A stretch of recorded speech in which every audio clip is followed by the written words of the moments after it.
Hi everybody, I'm Kelly Allen from Full Bloom Marketing in Seattle. I do marketing, public relations, and social media, and I teach a class called Speak Now, Create More Success Through Public Speaking. It's intended for people who want to sell their book or connect with more clients or to build their business.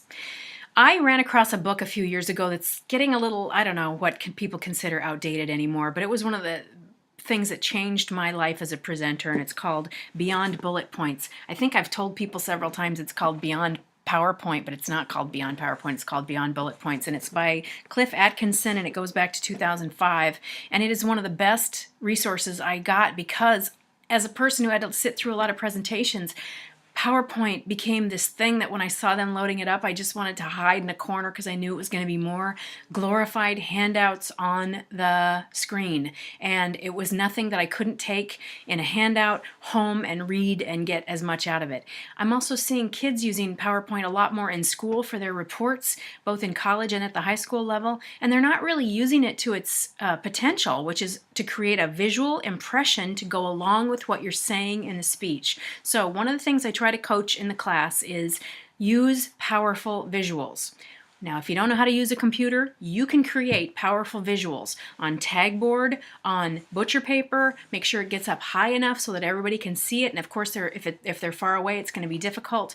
But create powerful visuals. Let's talk about this, okay? There's always been the rule that you never put more than 3 points on the screen in a PowerPoint presentation. That's great. I'd actually like you to try not to put any points on, but maybe stick to a slogan with an image. I used to teach a workshop called Defending Your Contract. I was a labor union representative, and defending your contract was an important issue. So I would put a picture of a knight in armor standing firmly with this very imposing image of him in his armor as an image to talk about you got to stand firm, you got to be strong, you got to defend that contract. If you're trying to portray someone in crisis who's nervous and fearful, you could show them on a tightrope balancing, and that image will stay with your audience and connect with your ideas to strengthen what it is you're trying to say. There's a lot of resources on the internet.